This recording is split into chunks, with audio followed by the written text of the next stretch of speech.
14/3/2021 नगर विकास के लिए चंदला विधायक राजेश प्रजापति ने दिए 75 लाख रुपए, किया शिलान्यास। आगे आने वाले नगरीय निकाय चुनाव में सरल स्वभाव मिलनसार टिकट की संभावित उम्मीदवार ज्योति अहरवाल ने माननीय का फूलों व शॉल भेंट कर किया सम्मान। माननीय ने दिया टिकट दिलाने का आश्वासन। चंदला नगर में आज प्रदेश स्तरीय कार्यक्रम के तहत नगरोदय कार्यक्रम के अंतर्गत नगर परिषद चंदला को चंदला विधायक राजेश प्रजापति जी ने नगर में विभिन्न विकास कार्यों हेतु 75 लाख रुपए की सौगात प्रदान की है।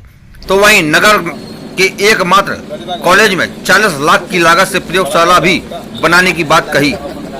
नगर के अंदर रोड, नाली, पार्क निर्माण सहित नगर में स्वच्छता के लिए प्राप्त राशि का किया जाएगा उपयोग। अपने उद्बोधन में माननीय विधायक जी ने मध्य प्रदेश के मुख्यमंत्री शिवराज सिंह चौहान द्वारा चलाई जा रही महत्वपूर्ण योजनाओं का किया बखान। खजुराहो सांसद बीडी शर्मा जी द्वारा खजुराहो से चंदला होते हुए खैराटा को जोड़ने वाली रेलवे लाइन की जल्द मंजूरी की कही बात। वहीं पूर्व में रहे कांग्रेस सरकार को लिया आड़े हाथ, कमलनाथ को खूब सुनाई खरी खोटी। 3 आंख न्यूज टीवी से नवीन सोनी, स्टेट हेड MP।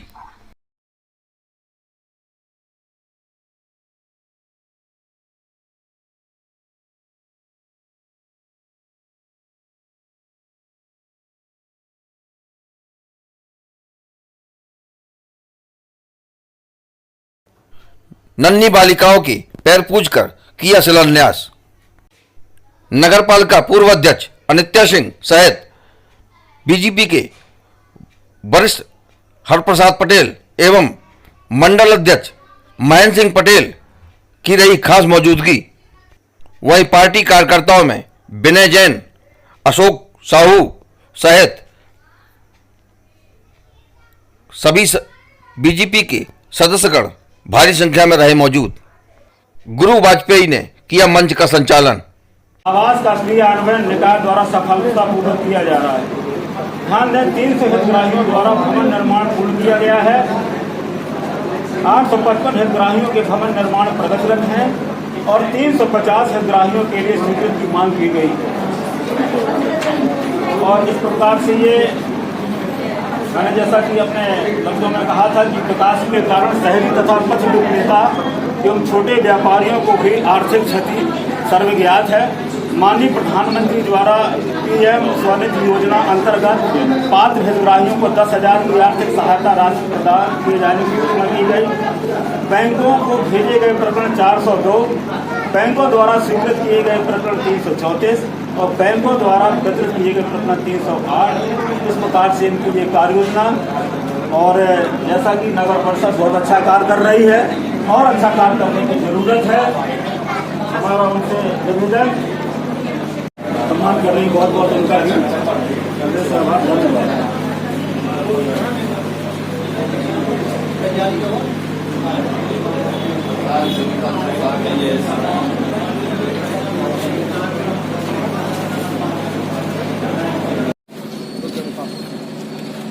घुमाने तो बड़ा कैमरा है उनका ये पकड़ो ये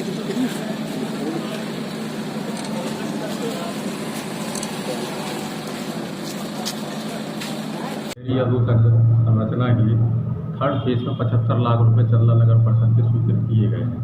इसमें विभिन्न वार्डों में CC रोड और नालियों का निर्माण किया जाएगा। जी, अन्य किस प्रकार के कार्य भी अधूरे पड़े हैं जिनमें अपन विचार कर रहे हैं? जैसे स्वच्छता में भी अपन किस प्रकार से आगे परिषद को अपन कार्य में लेंगे? स्वच्छता में चरणबद्ध भारत सरकार का जो कार्यक्रम है उसके अनुसार चरणबद्ध कार्यक्रम नियमित सफाई विकास कार्य किए जाएंगे जो बच्चों से लेकर के बस्तियों में लेकर और नगर के विकास का एक अलग से परिवर्तन दिखाई देगा। नगर में क्या क्या आवश्यकता है, किन किन चीजों का जीर्णोद्धार करना है। नगर में तालाब और तलैयों का अतिक्रमण भी है, लेकिन हमें ये तालाब और तलैयों को सौंदर्यीकरण करना है, सौंदर्य बनाना है कि आगे चल कर के हम और अच्छा कर पाए। नगर में स्वच्छता के तहत और भी काम करने की आवश्यकता है। हमारी पार्टी ने, हमारी सरकार ने इसके लिए काफी निधि और पैसा दिया है और सरकार के पास अभी भी पैसों की कमी नहीं है। यह शिवराज सिंह चौहान की सरकार है, कमलनाथ जी की सरकार नहीं है कि हमेशा कमलनाथ जी रोते रहते थे कि पैसा नहीं है, पैसा नहीं है विकास के लिए। हमारे शिवराज सिंह चौहान जी कहते हैं कि हमारे पास पैसा ही पैसा है। उनने कहा है किसी भी तरह से कमी नहीं होने देंगे। जैसी हमारी सरकार बनी वैसी किसानों के लिए किसान सम्मान निधि चालू कर दी 4-4 हजार की। हर महीने में हमारे प्रदेश के मुख्यमंत्री 20 लाख लोगों के खातों में 400 करोड़ रुपए डालने का काम कर रहे हैं। इस तरह की संवेदनशील सरकार भारतीय जनता पार्टी की सरकार ही हो सकती है। जिन्होंने कहा कि हमारे क्षेत्र में, मैं आपको बता दूं, जितनी भी रोडें थी अधूरी पड़ी थी या फिर डामरीकरण नहीं था, उनके लिए पैसा अभी बजट में स्वीकृत कर दिया गया है। पिछले बजट में, कमलनाथ जी के बजट में, एक भी अपने यहाँ का एक भी रोड, एक भी विकास कार्य स्वीकृत नहीं किया गया था। और भी कई योजनाएं जैसे संबल जैसी महत्वपूर्ण योजनाएं बंद कर दी गई थी। हम अच्छी नौकरी पा सकेंगे तो हमें अपने बच्चों को ITI भी करवाना है, महाविद्यालय भी आपका तैयार है और वहाँ अच्छी सुविधाएं भी मिलेंगी आप लोगों के लिए। सिविल न्यायालय भी जल्द से जल्द उसका भी काम चालू होने वाला है। तो यहाँ पे जो हम लवकुश नगर या छतरपुर जाते हैं, यहाँ पे सिविल न्यायालय होगा। यहाँ पे मैं आपको बता दूं, चंदला विधानसभा के लिए हमने यहाँ से रोड भी मांगी है और माननीय BD भाई साहब ने यहाँ से ट्रेन भी मांगी है कि खजुराहो से खैरागढ़ के लिए जोड़ने के लिए। तो हम लोग आपके विकास के लिए, आपके परिवर्तन के लिए और क्षेत्र के परिवर्तन के लिए, क्षेत्र के विकास के लिए मैंने ये भी मांगा है कि हम खजुराहो से लेकर के सीधे एक्सप्रेसवे में हम अपना यहाँ पे एक रोड जोड़े जो हमें 4 लाइन रोड मिले है, उन हितग्राहियों को लाभ देने के लिए और समृद्ध मध्य प्रदेश बनाने के लिए। अब इसी के तर्ज पर देश के प्रधानमंत्री जी का सपना है कि हम आत्मनिर्भर भारत कैसे बनाएं। उसी के तर्ज पर हमारे प्रदेश के मुखिया प्रदेश के कायाकल्प को परिवर्तित करने के लिए और विकासशील बनाने के लिए नगर उद्योगय, नगरोदय के अभियान अभी चालू करने वाले हैं, जिसके आधार पर पूरे प्रदेश में तय समस्याओं को समाधान करना, चाहे प्रधानमंत्री आवास की समस्या हो, चाहे यहाँ पे शौचालय की समस्या हो, स्वच्छता को लेकर समस्या हो, या फिर नाली निर्माण या फिर सड़क निर्माण, CC निर्माण, या कोई ऐसी बस्ती है जहाँ पे मलिन बस्ती रहती है तो उन बस्तियों में कैसे नाली निर्माण करके उसको शुद्ध करें और स्वच्छ करें। और यहाँ पे अपने नगर के लिए सौंदर्यीकरण के लिए यहाँ पे एक पार्क की व्यवस्था, क्योंकि बच्चे भी खेल सकें और हमारे बुजुर्ग लोग भी जाकर के वहाँ पे व्यायाम कर सकें और घूम सकें। ये स्वच्छ वातावरण देने के लिए भी माननीय मुख्यमंत्री जी ने कहा है, जो भी प्रस्ताव आप भेजेंगे हम लोग यहाँ से पास करके आपके यहाँ पे नगर में वह सुविधा युक्त हम नगर बनाएंगे। सर, नगर में जो है अतिक्रमण निरंतर बढ़ता जा रहा है और जैसा कि माननीय मुख्यमंत्री जी का आदेश है कि कोई भी भूमाफिया या अतिक्रमणकारी रहने नहीं पाएगा, तो उस हिसाब से आप नगर में जो अतिक्रमण बढ़ रहा है उसमें क्या कहेंगे?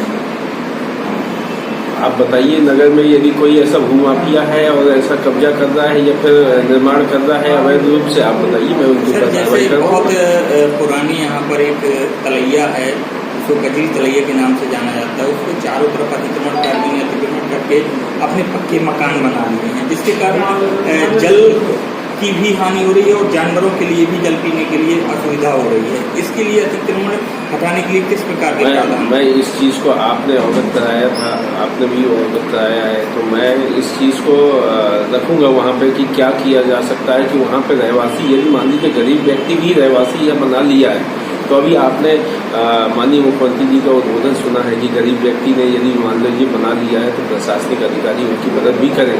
ऐसा नहीं है कि कहीं और उसको विस्थापित कर दे, कहीं और जगह दे दे, लेकिन वहाँ का जो विकास है वो न रुके। तो तलैया में यदि ऐसे कुछ व्यक्तियों ने बनाया है तो उनको भी हटाने का काम, उनको विस्थापित करने का काम करेंगे अपन। और आपके द्वारा ये सूचना मिली है, कितने लोगों ने किया है, अभी सीएमओ साहब से मैं बोलूँगा जाकर के देखेंगे कितने लोगों ने, कितना अपना तलैया थी, कितने लोगों ने कब्जा किया है। सर 81 मकान जो है ऐसे सर्वे के हुआ है अभी छोटा सा, उसमें 81 मकान हैं, जिसमें जो है मकानों के अलावा जो सेप्टिक टैंक के जो पाइप हैं वो सीधे जो है तलैया के पानी में जो है डाल दिए गए हैं, जिससे कि काफ़ी प्रदूषण फैल रहा है और वहाँ जो है जीव जंतु भी मर रहे हैं और लोगों को भी उससे जो है काफ़ी हद तक नुकसान है।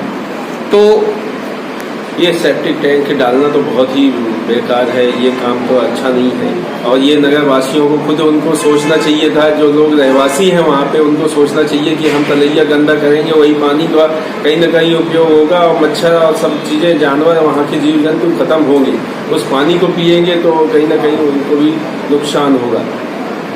तो इसके लिए मैं अभी सीएमओ साहब से बात करके कि उसके जो सेप्टिक टैंक है वो आगे से करें, अपने नाली में डालें और आप नीचे सोखता वाला टैंक बनाए ना। भारत के प्रधानमंत्री जी खुद बोल रहे हैं सोखता वाला टैंक बनाए, नीचे पानी जाएगा, उसमें कोई दूषित नहीं होता। यदि मिट्टी से छन के चला जाता है तो वो दूषित नहीं होता, यदि आप सीधे डायरेक्ट डालते हैं तो वो दूषित होता है। तो इसके लिए मैं अभी सीएमओ से बात करके, तहसीलदार से बात करके, क्योंकि प्रशासक तहसीलदार हैं और इनकी कार्रवाई देखते हैं, कार्रवाई क्या उचित होती है वो उचित कार्रवाई करवाएंगे।